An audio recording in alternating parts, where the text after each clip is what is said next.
Hey guys, this is Chris from 3B Outdoors Club, and you're listening to the Tracks and Tackle podcast, where nature is our playground.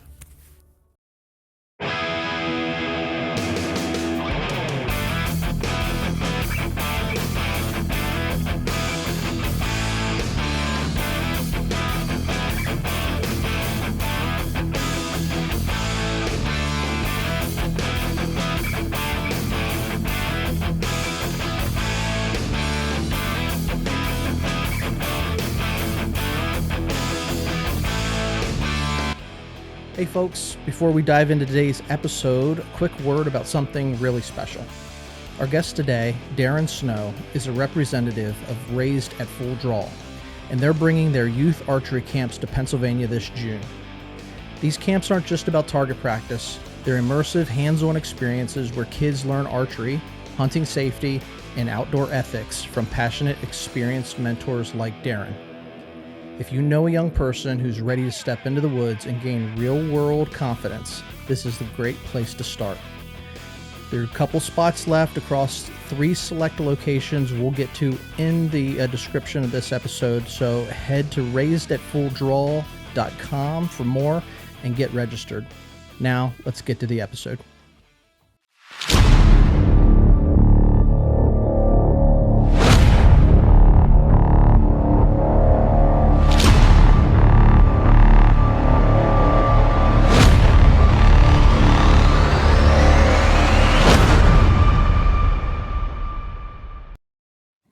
Hey there, hunting family. Welcome back to Tracks and Tackle, and we got a good one for you tonight. We are bringing back former guest and friend of the show, Darren Snow. Let me bring Darren on the stage here with us. Hey, Darren, how you doing tonight? Doing real well, Ron. Thanks for having me and Raised at Full Draw back on the show. Appreciate it.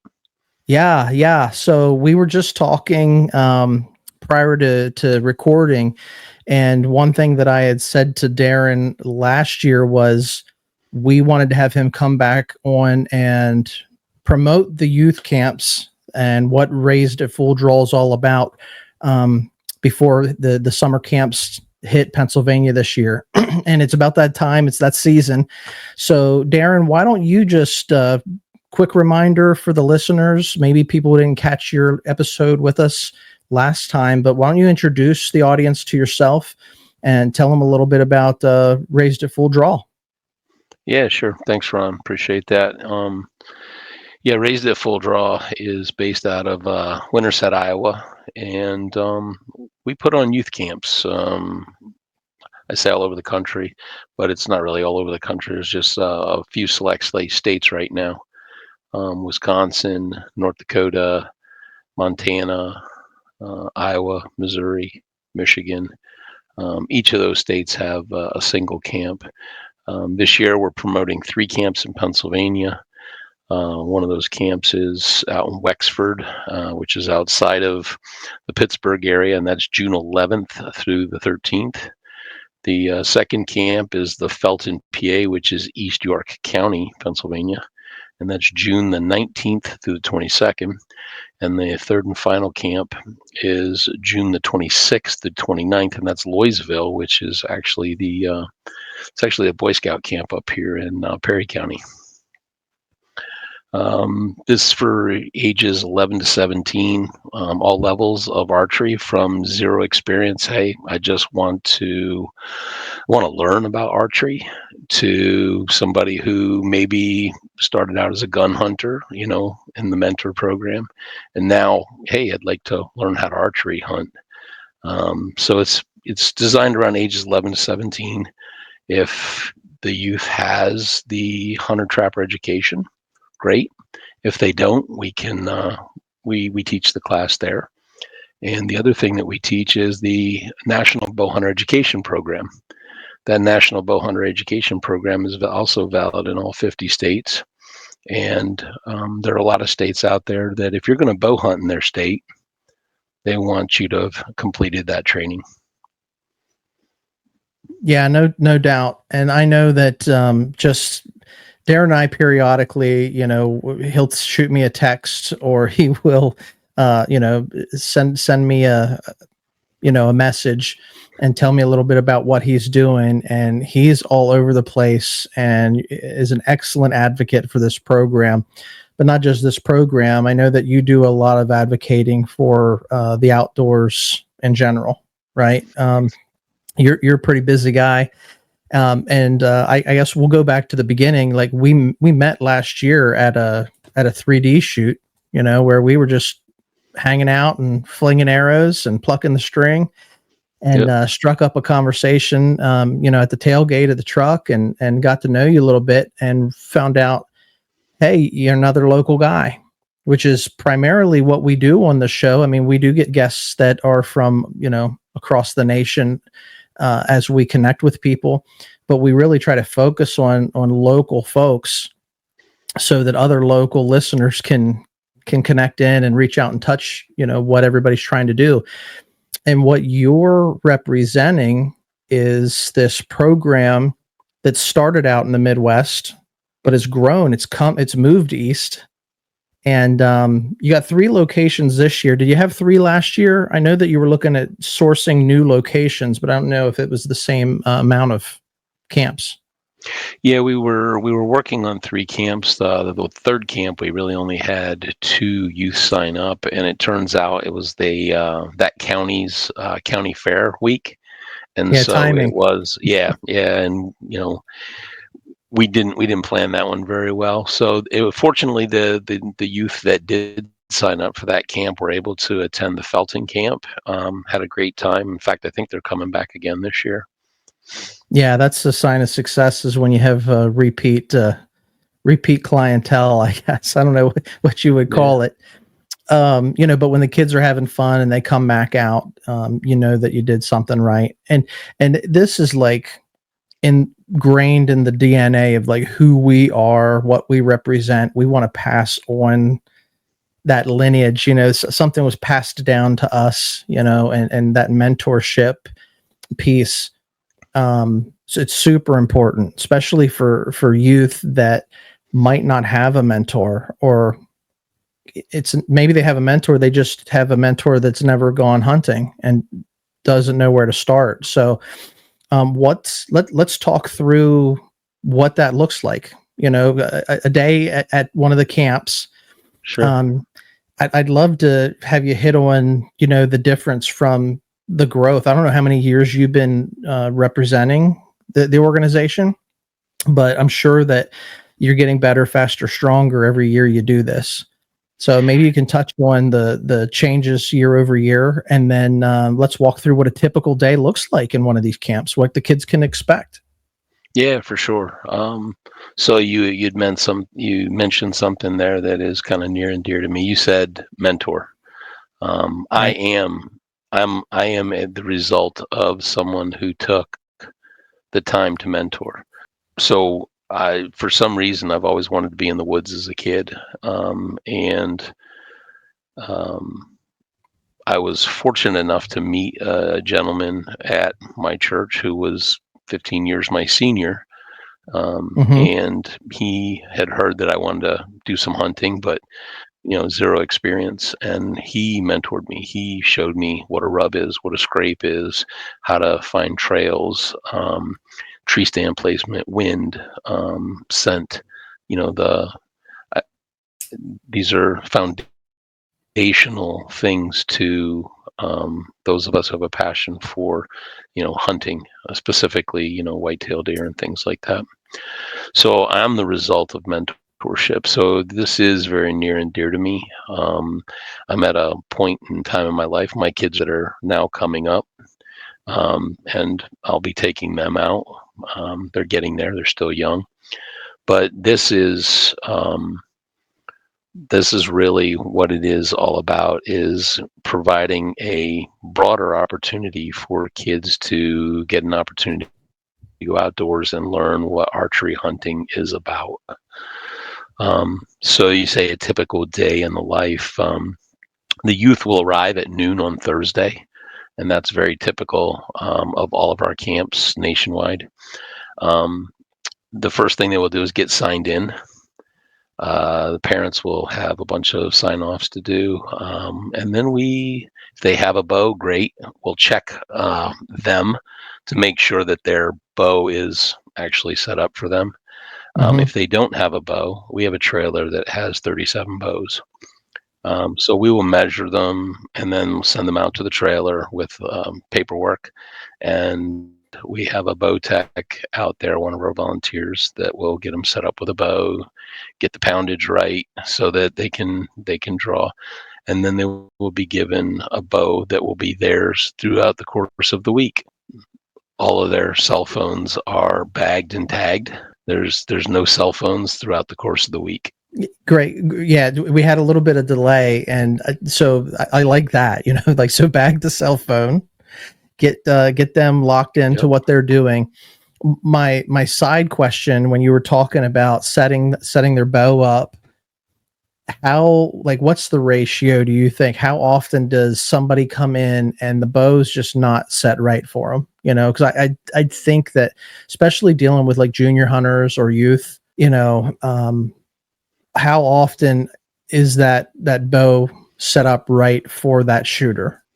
So last year at the felting camp, I think 4 or 5 kids had bows, and I think most of them were set up pretty close. Okay.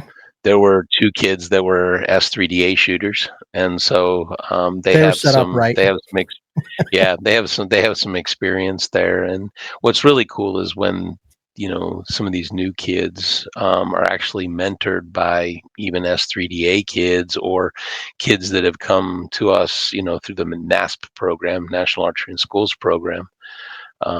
They also have some experience, and so it's really cool to see how the kids bond and they gravitate towards each other. Yeah, no doubt. I wish Buck could have joined us tonight, because he's got his kids going through the S3DA shoots and stuff, and I mean, they're immersed every weekend. They're shooting. When I call and I reach out over the house, like they're throwing arrows down the hallway of the house on a rainy night like tonight, and they can't get out. Like, those kids are into it, and it's fun to watch. To hear them tell their stories and see them go out. But the cool thing is the relationships they're making. Like, they're making friends where they're going out to these shoots, but they're seeing other kids that they saw last weekend or, from wherever you're at, and familiar faces. These kids gravitate, they build relationships, and they help one another out. Yep. Yeah, it was interesting because I was at a shoot over at Dillsburg, and a kid was having some challenges with their bow, and I don't think their parent was there, but there was another youth right there, grabbed a set of wrenches and helped the kid get their bow, squared back away and, tuned back into where it needed to be. I think the sight had come loose or something like that. So yeah. It was the competition is there, and it's good competition because there's a lot of camaraderie that goes on, and the competition doesn't trump the camaraderie, which I think is like really, really, really cool. Yeah, that's the main thing. I mean, if you haven't experienced camaraderie, we use that word a lot, on the show and on our posts and our videos. But that's the thing that we're trying to share. Like, we've tasted what it's like to sit around the campfire and share stories and stretch the stories, or just share memories. Whatever we're doing when we're going outside, we're making a memory. And when you're doing it with somebody else, you are growing a bond. It's just something there that nobody else had that experience except for you and your mentor. And one of the things you had shared, Darren, when you were sharing about how you're the result of somebody that took the time to mentor somebody, you had a pretty good season last year.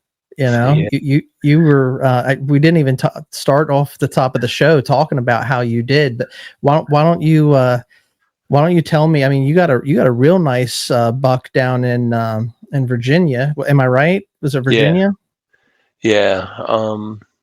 Yeah, I'm being from Virginia. I've made a lot of friends down there, and I help a couple buddies harvest does when I'm not missing. Um, we this past January, one of my buddies said, "Hey, come on out. We need to knock some does down on the property." And I think I took 7 shots and missed. Oh, I don't know, 7 times. And I'm not much for taking running shots. I have an ethical part, to that.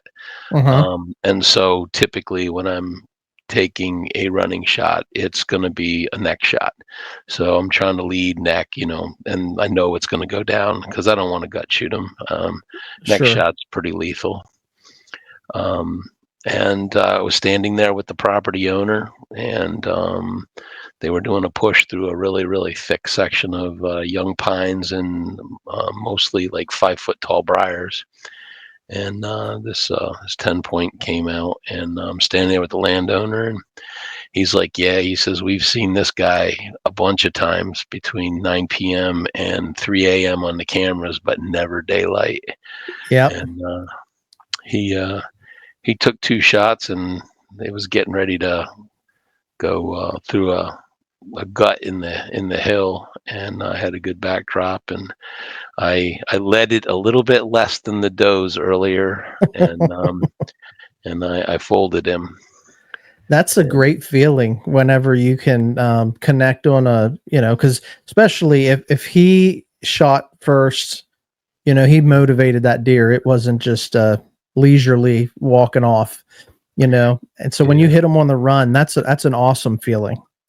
It is. It's risky from the perspective of wounding an animal, and I Yep. don't want to do that, and so that's why I'm really, really particular about making sure it's going to be like a high neck shot.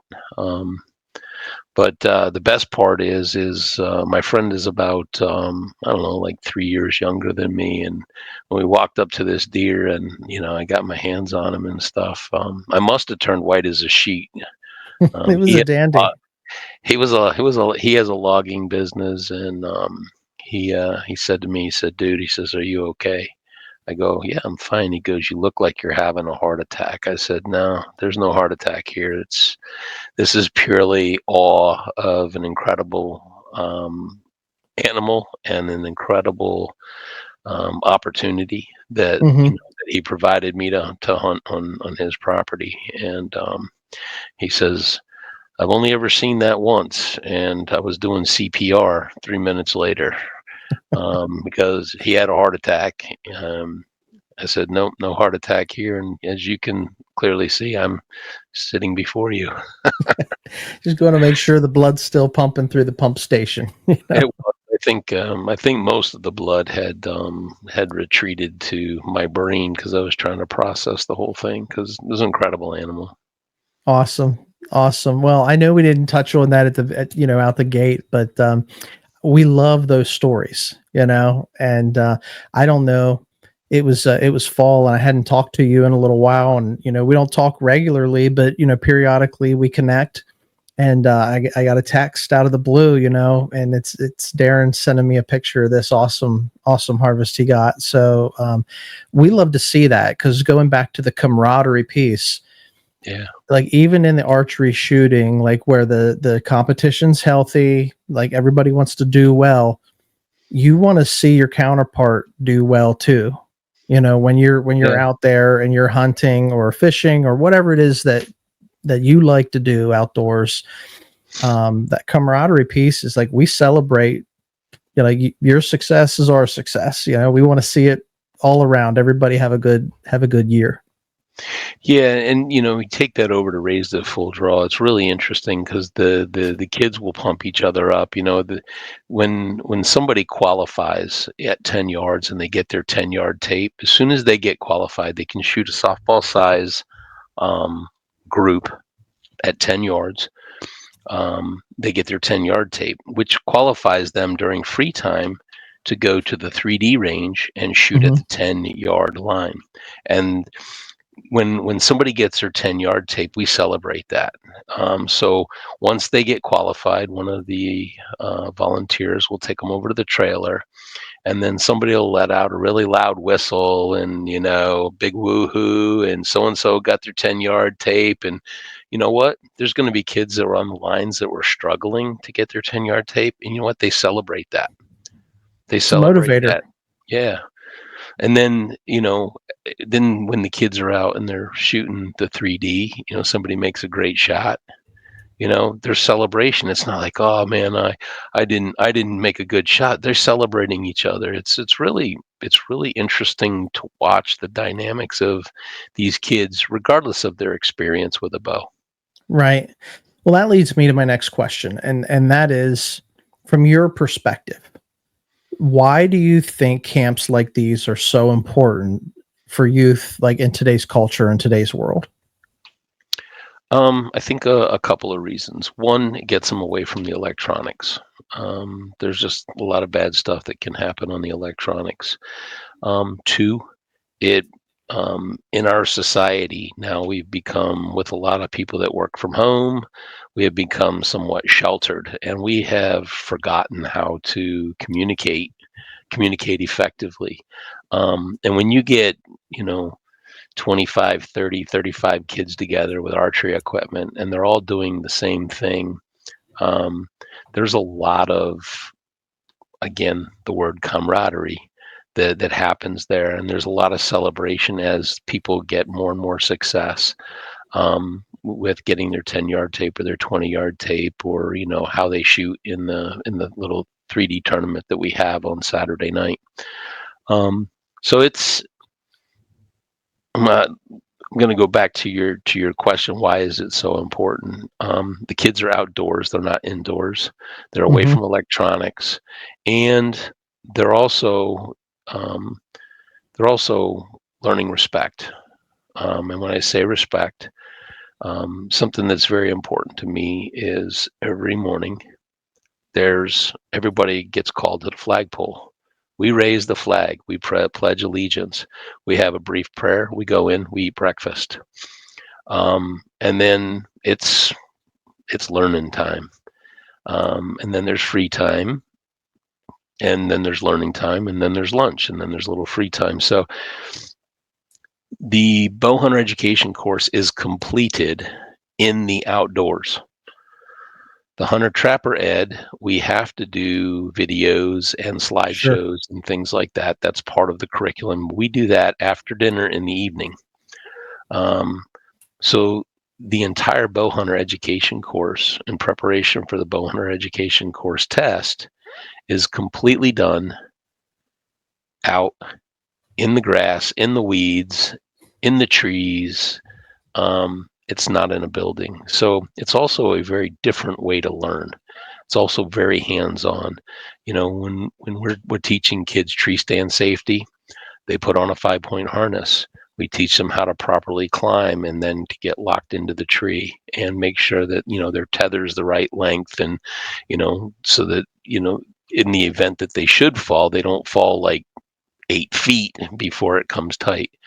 And so all of these things, bow, when you're shooting your bow and you're looking at arrow placement, we have a cutaway deer that shows the vitals. And so we show the different angles. So if the deer's standing this way and you're trying to double lung, where do you have to place the arrow? And we move the deer all around, from a frontal shot to a quartering towards, to a completely broadside, to a quartering away, to we'll call it Texas bullseye. Yeah, there you go.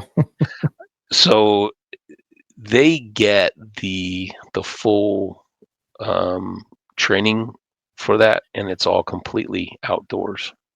And that's a lot more than, your run of the mill guy like myself. I was raised in a hunting family.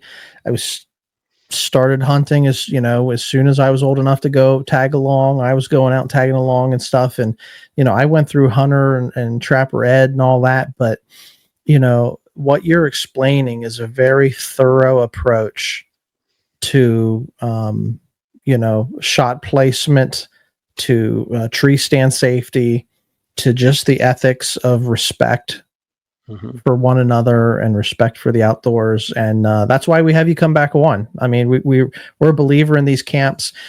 We see the value of it. Any like cool memories from running these camps in the past? Any cool stories that you'd be wanting to share? Yeah, for sure. There was one young man from Western Philadelphia that came to the Felton camp. Little fella. I say little fella, probably about 5 foot tall. Never shot a bow before. He had a brother there. I think a brother and a brother friend.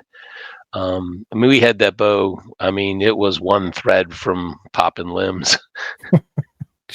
And he worked his butt off. Thursday, I worked with him Thursday, trying to, get a good anchor point, and the bow was heavy for him. These are youth bows, but he's a little guy. Yeah. He worked his butt off Thursday. He worked his butt off Friday. Finally got qualified for 10 yards. Got his 10-yard tape, and I'll tell you what, brought a tear to my eye, because he worked his butt off. He got it, and then everybody celebrated him. It was great. Yeah. That's exactly what it's about, for us. All right. So if you're a parent, if you're listening, if you know somebody that's interested, how can parents sign their kids up? www.raisedetfulldraw.com. Just go to the website. Yep, you can go to the website. We have there are flyers that I've been putting in schools. I can send you this if you would like. It has a definitely. QR code. We are partnered with the Pennsylvania Game Commission. Their logo's in the bottom right-hand corner of it. The Game wanted us to come here to put these programs on. They're trying to build back hunting. The challenge is it's being competed with a lot of youth sports, electronics, and things like that. And we're losing our roots as a human race. Yeah. Well, the one part you talked about was communication, be able to communicate with one another. When you were holding your flyer up, I was trying to enlarge it for those that are watching. Go ahead, hold that up again. Let me remove myself.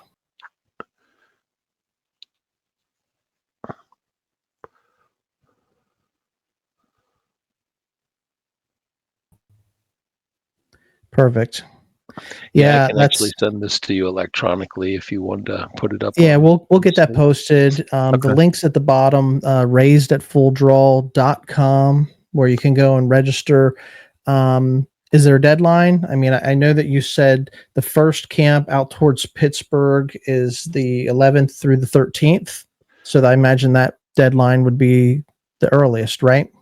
Yeah, we say it's a June 2nd deadline. And part of the reason for that is we have to plan for the food.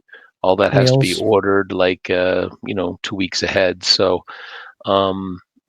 we will probably take Felton people as late as about the 10th of June, and Lloydsville probably about as late as maybe the 16th of June.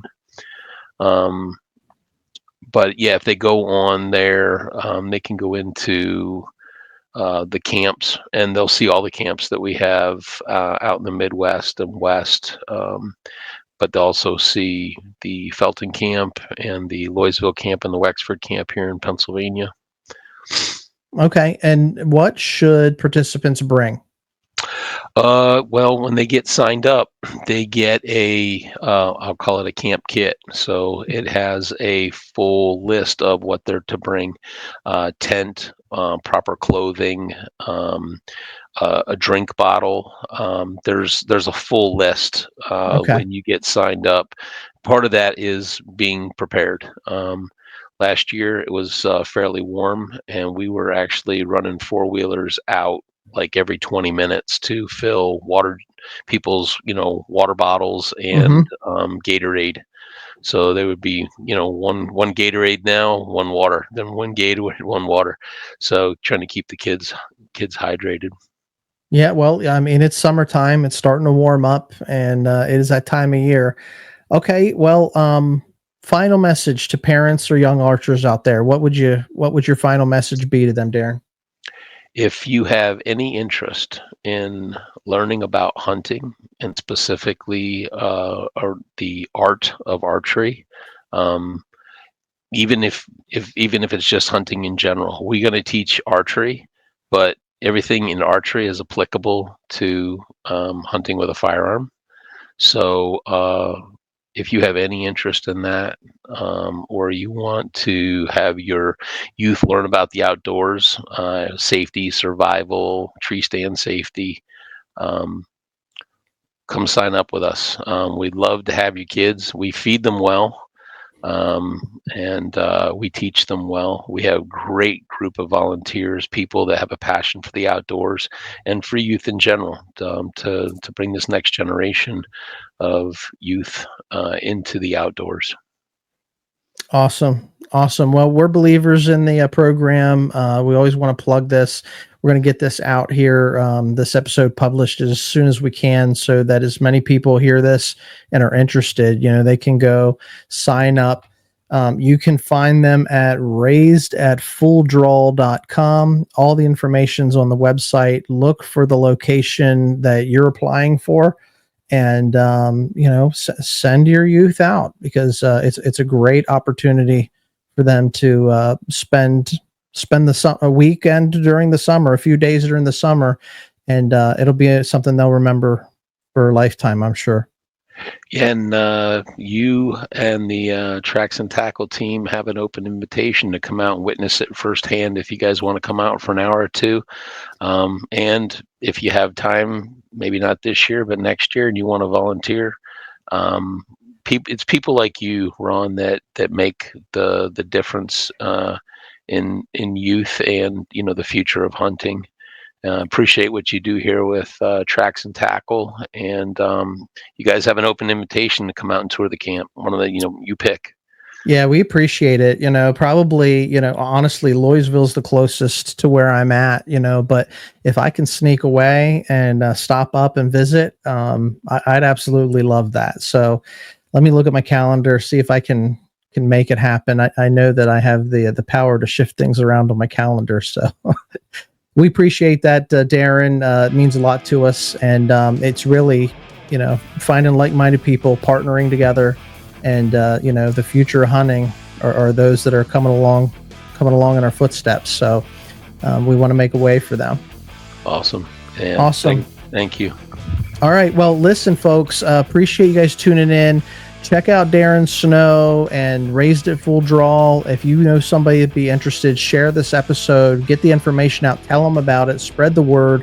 That's why he's on with us tonight. And, our motto is nature is our playground. We always say get outdoors, and always want to get these guys out there. Remember always to stay wild. So we'll catch you on the next one. Thanks, Ron. Appreciate it.